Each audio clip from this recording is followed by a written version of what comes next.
We're live. It's Friday and it's 5 o'clock, which is a lovely time on a Friday.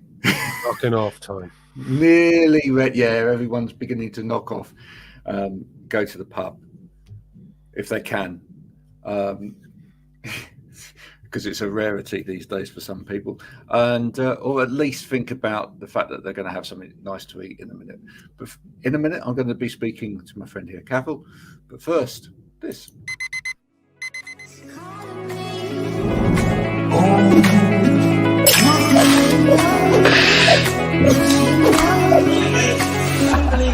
I need to get going, Mel. I'll see you later.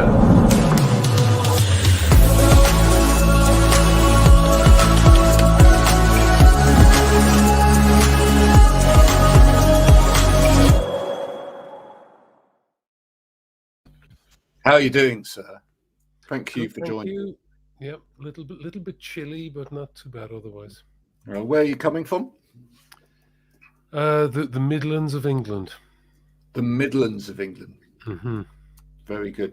Well, I like that the middle of England. I mean, it's spent a fair bit of time there, mainly eating Balties, really. Oh, right. Well, I'm a little bit west of Baltic country. It's more okay. Oh, are you? Yeah.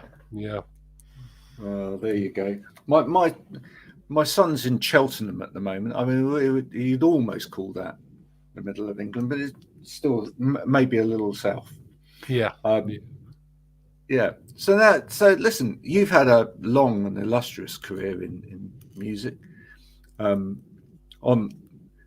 what I would call the alternative side of a lot of things. Where did it start for you? Where were your earliest memories of music?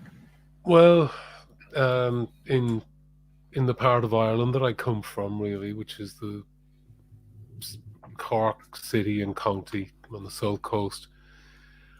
There wasn't a great pop music culture for sort of kids who weren't in the counterculture, which at the age of 9 or 10, I mean, who is, but it wasn't like it could just happen across much pop music. So I suppose these kind of strange reflections of the outside world and of Ireland's traditions were really the kinds of things that brought me to musical consciousness initially. And then in my teens, I began aggressively seeking things. First of all, pirate radio, both from the English Channel and from the cities of Ireland, because the pirate radio became a big urban phenomenon in the late 70s. So, I mean, the English Channel, we know Radio Luxembourg, etc., mm-hmm. and kind of things that they played, which had a massive influence in terms of what then actually crept into commercial radio. It actually changed the BBC. It changed commercial radio, didn't it? Yeah, I mean, it essentially gave rise to Radio 1 and gave rise to at least the initial version of commercial radio that Britain had. Ireland's history, of course, is more complicated as always, given the small population. I think that yeah. Well, I was going to ask you. So, what were pirate radio stations in Ireland playing? Mostly total chart fodder.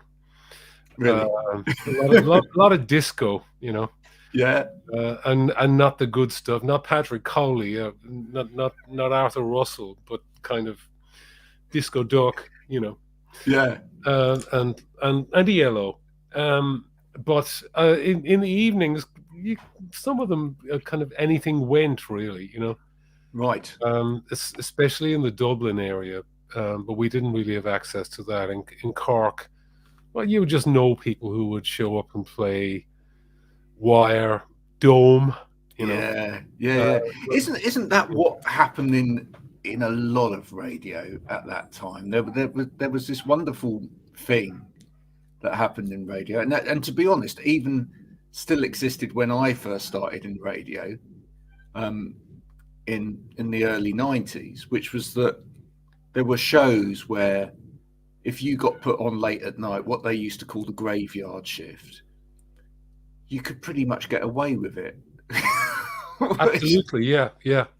I mean, things weren't being market tested and consolidated such that like all the stations shared the same graveyard shift program, you know, and therefore it's playlisted like everything else. No, there was really nothing like that. So yeah, if someone had the fortitude to actually show up, they could do whatever they liked as long as they didn't expect to get famous or, you know, whatever. Yeah. Oh yeah, it was never. I think it was never about that. I mean, you know, I for myself, I did plenty of sort of 3 o'clock in the morning to 6 o'clock in the morning shifts. But the absolute beauty of it was just being able to pick whatever you damn well liked. Yeah, I mean, there was someone I knew in Cork who used to specialize in just playing Bob Dylan bootlegs all night. Yeah, and you know, it was on a station which for the rest of the day was just ELO, you know, disco dog. Yeah. That's fantastic. Yeah. So, what sort of gems from those? I mean, I presumed you listened to some of those early morning things, and what sort of gems did you pick up from there? Then you mentioned things like Wire, etc. But was there anything particular to Ireland that you picked up from that? Not so much from that. There wasn't really a kind of a Irish specialism to it because with my generation, we all thought that anything Irish was automatically backward. You know, like when we were in our late teens, it was only later on that a bit of sanity began to assert itself. But yeah, to be honest, the national broadcaster was pretty good on Irish traditional and classical repertoire, not so much the contemporary stuff that was really hard to track down. But for traditional music, the one national station was great, and they would also, you know, if the Irish language programming was a bit of a free for all. So you could have an Irish language program that played Henry Coe, you know, on the national broadcaster when there was only one frequency band, you know, for the whole country. So, you know, Henry Coe's War, you know, for example, being played, followed by Lynyrd Skynyrd. But I mean, you didn't mind so much, you know. Yeah.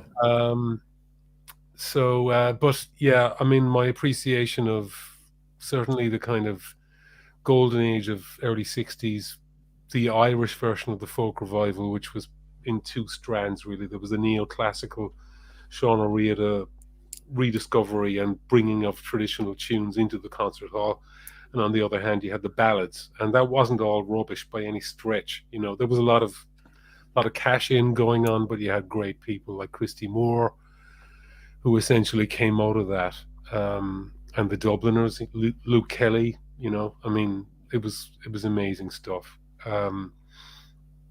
So you kind of learned to not be cool, really, or at least you didn't learn to be cool. You know, it was just not really in the vocabulary. You were hungry for whatever you could find, and there was a mail order place in Wales, put in Porthmadog, that I used to order cassettes from, and that was great. And for some strange reason, Cork City had great secondhand vinyl availability. You know, just anything from prog to Scott Walker to you just never knew what was going to fetch up there.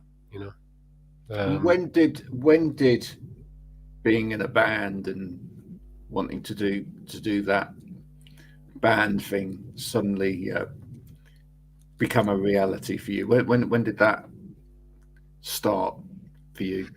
It really started when I met Sean O'Hagan in 1979, because up to that point it had just been this aspiration, like hovering out of reach. Oh, you had to be able to play properly. I mean, you know, or yes, it was the ability thing that seemed too out of reach. But a few things happened at once. One was that I met the people who became bands like Five Got Under the Sea, None Attacks, Mean Features, Urban Blitz, And then I met Sean, and he had a lot of the same aspiration, but he could actually play.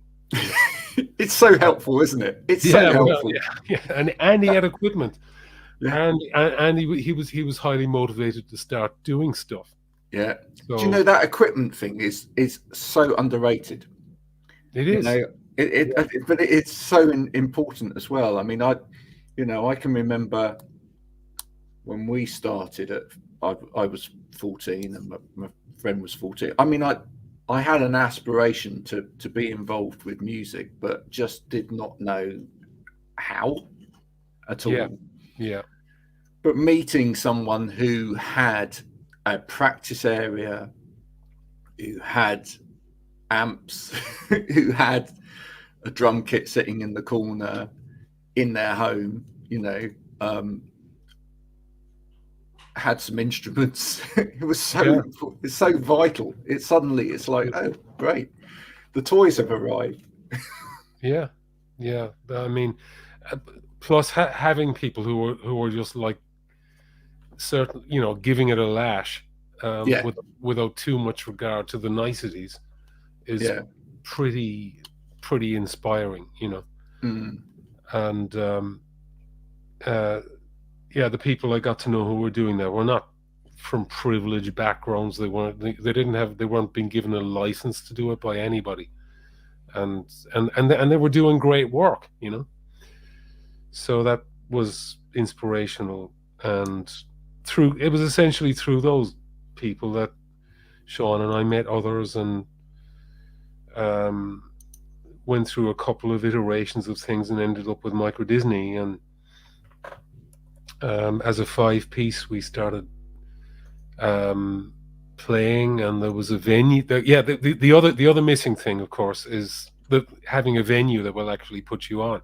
Yeah, that actually puts you on your toes, and we had that at that time in Cork. It didn't outlast our beginnings by very long, because the local economy kind of capsized. But it was in a ballroom near the railway station. Well, now that was the other thing I was going to say about that, is back in the day as well, when we talk about venues, it's not necessarily venues like people understand venue. If any young people, it's not venues like we understand venues now, in a way. No.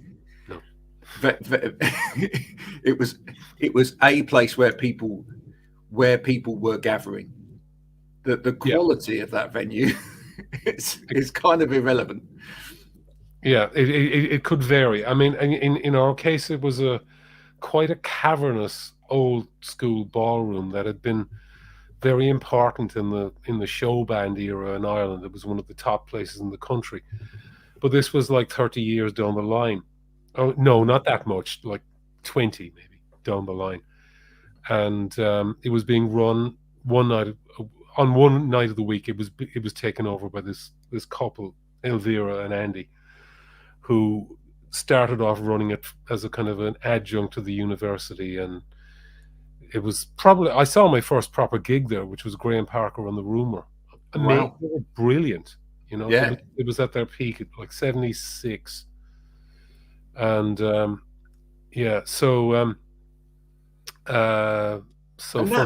always important as well, isn't it? The first, if very early on in your kind of musical journey, one of your, if the first band that you see, or the first live thing that you see is amazing, that propels you as well, doesn't it?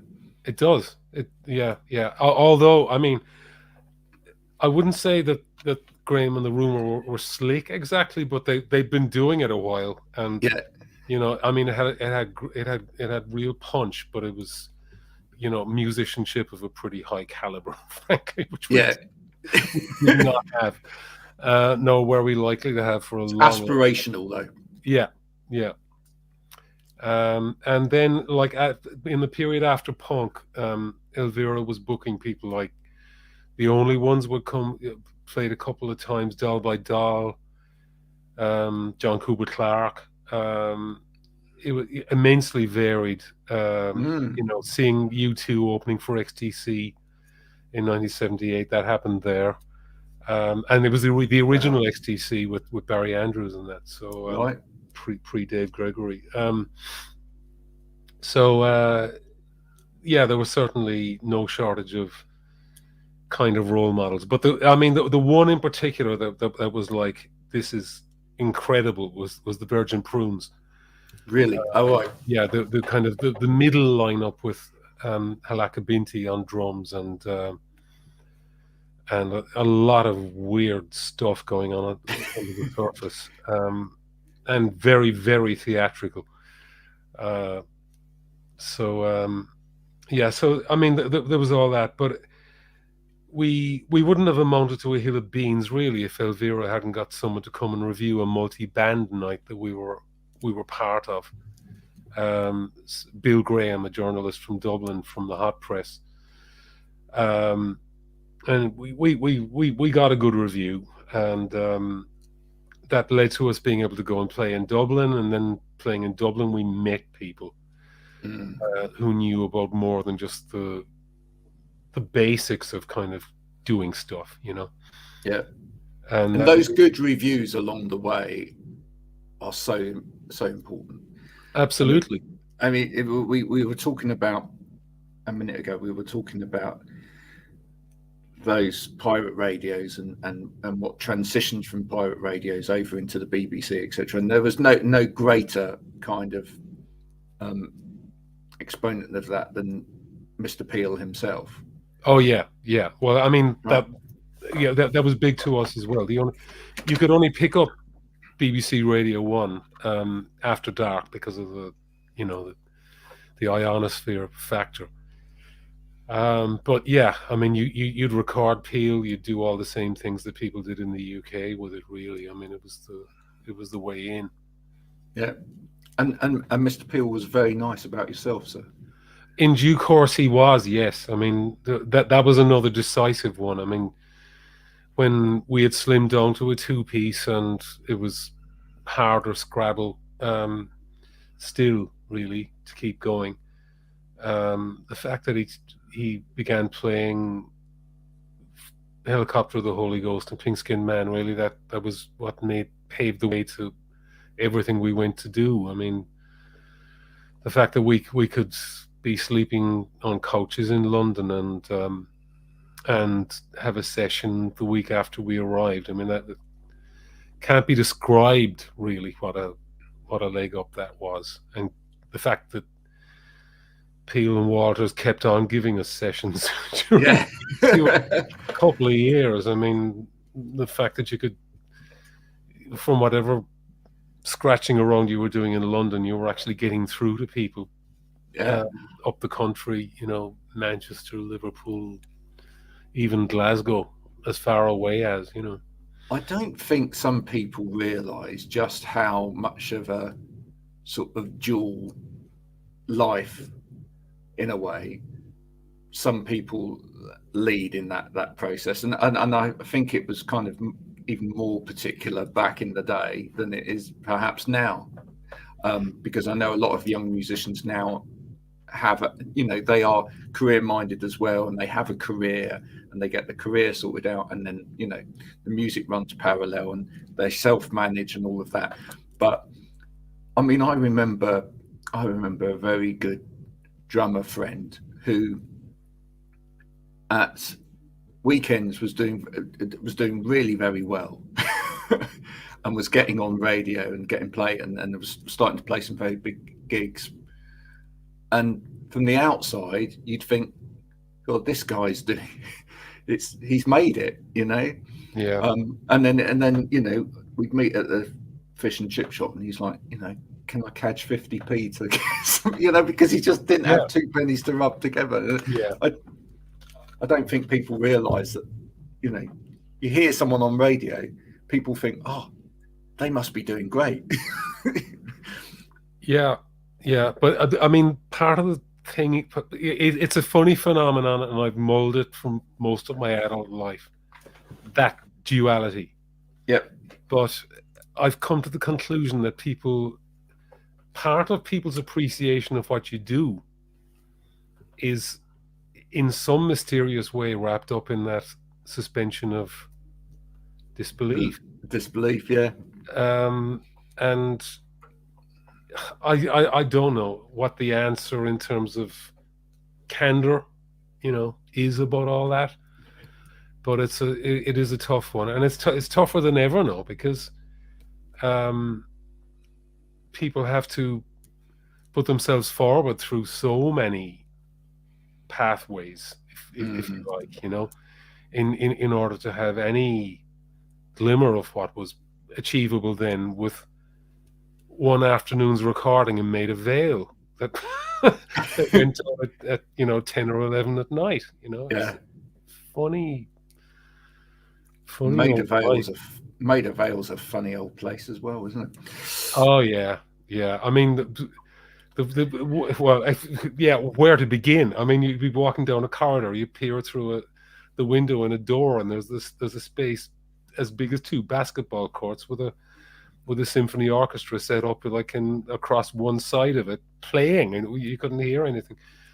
And then sometimes the recording engineer and tape op and the producer would want to go for like one drink, and that would be in the tennis club across the street.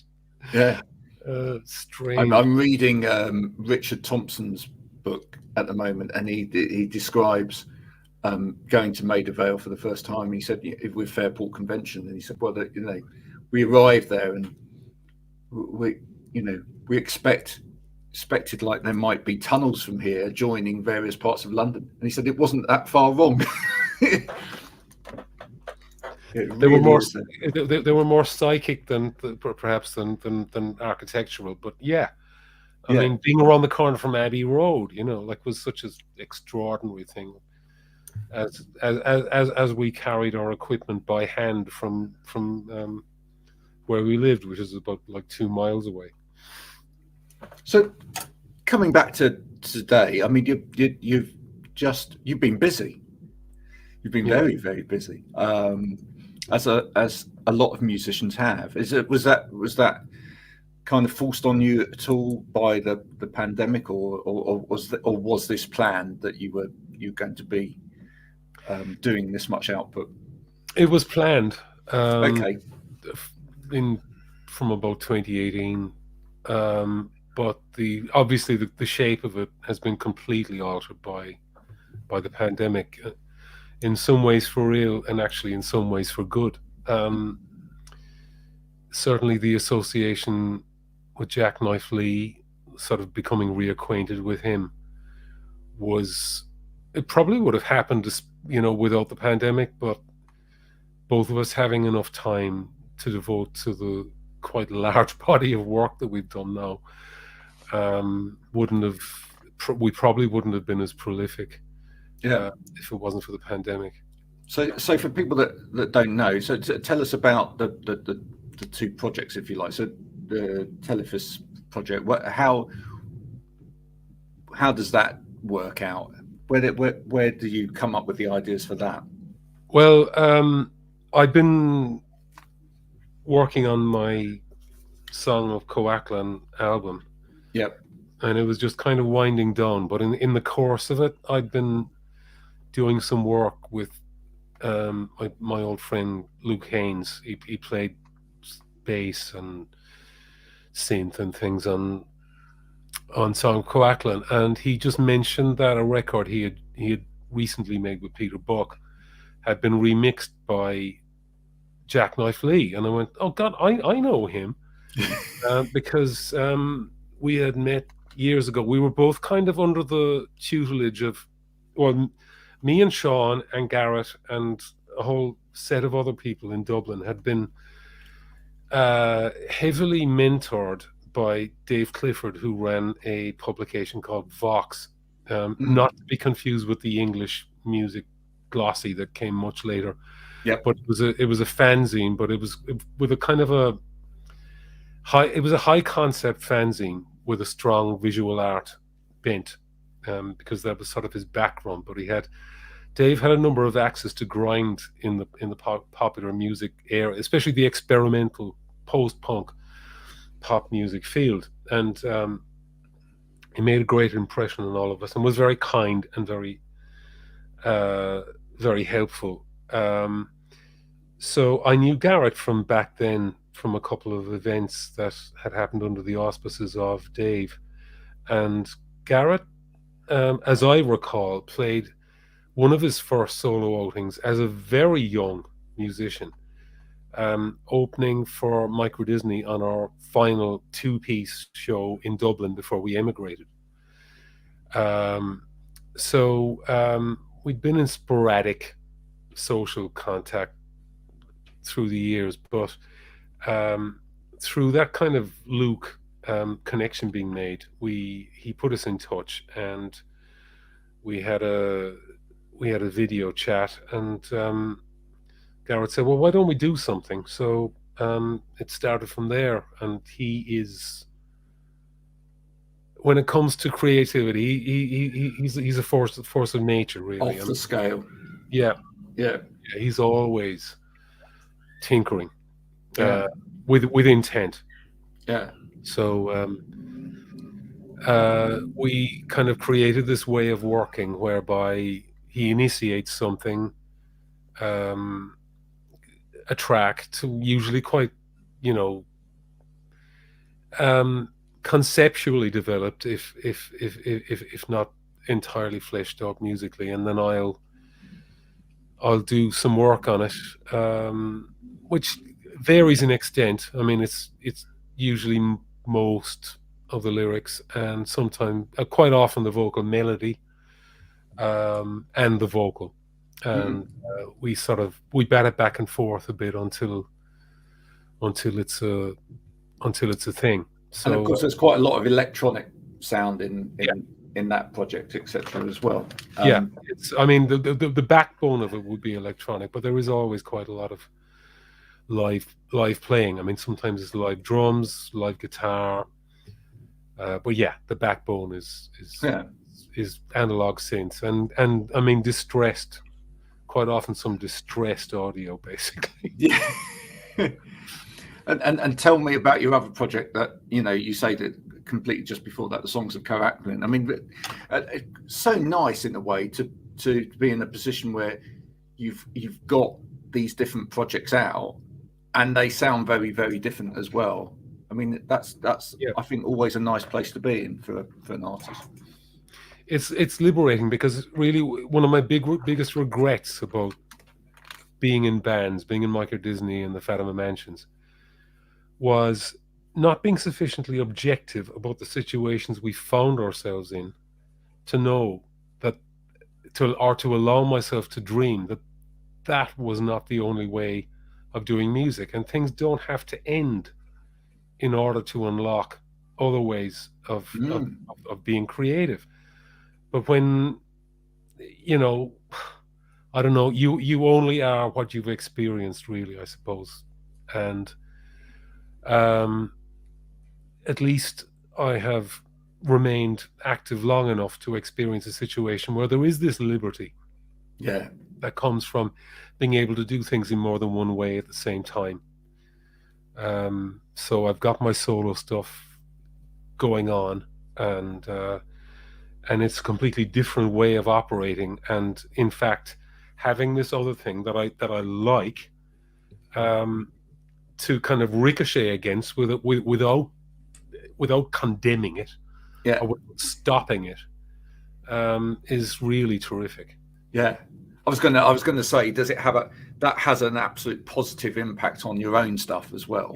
It does, because when you have a kind of a shared creative agenda, there will be things inevitably that don't fit into it, and therefore are approaches that don't fit into it. So obviously, the week after you've rounded off a piece of that work, you're going to think, well, okay, I'm going to do that. I'm going to do things that way now, and you can move back and forth. I mean, there are only so many days in the week. So I mean, people do overstretch themselves with that way of going about it. I guess it's never happened to me, but I think lots of people overstretch themselves in all walks of life at the moment. So we've got the album out. We've got some EPs out of the Telephus stuff. Is there a full album coming of that? Yeah, the album is out next month, like February 11th. So right, brilliant. It's the first Telephus album, and we're nearly finished the second one. So that should be out, like, we hope later this year. But we're quite vinyl dependent, and I think the whole world knows what that means these days. Well, there's a couple. There's a couple of artists beginning with A that have used all of the vinyl up at the moment. So it's so it is said. Yeah. So it seems we're all waiting on. Yeah, we're all waiting on that to happen. You know, get some more vinyl in. Are you going to take any of this live? It remains to be seen. I mean, obviously the geography is a big challenge. I'm in the UK and Garrett is in Los Angeles. Yep. But he does travel back and forth quite a bit, and he's got his Irish links still extant. So I wouldn't rule it out, but we don't have a mechanism figured out for it at this stage. Well, travel permitting. Yeah, plus there's that. Yeah. So it's been an absolute pleasure talking to you today. Likewise, Graham. Yeah. Thank you so much for your time. If people want to hear this music, obviously they can listen to it on their favorite streaming platform. But for you, where would you like people to find your music? Well, in their local independent record shop, or Bandcamp, if that suits better. Yeah. I just wish there were more local independent record shops still. Yeah, so do I. That's the thing, because they were great meeting places as much as they were record shops. So do support your local record shop if you can still.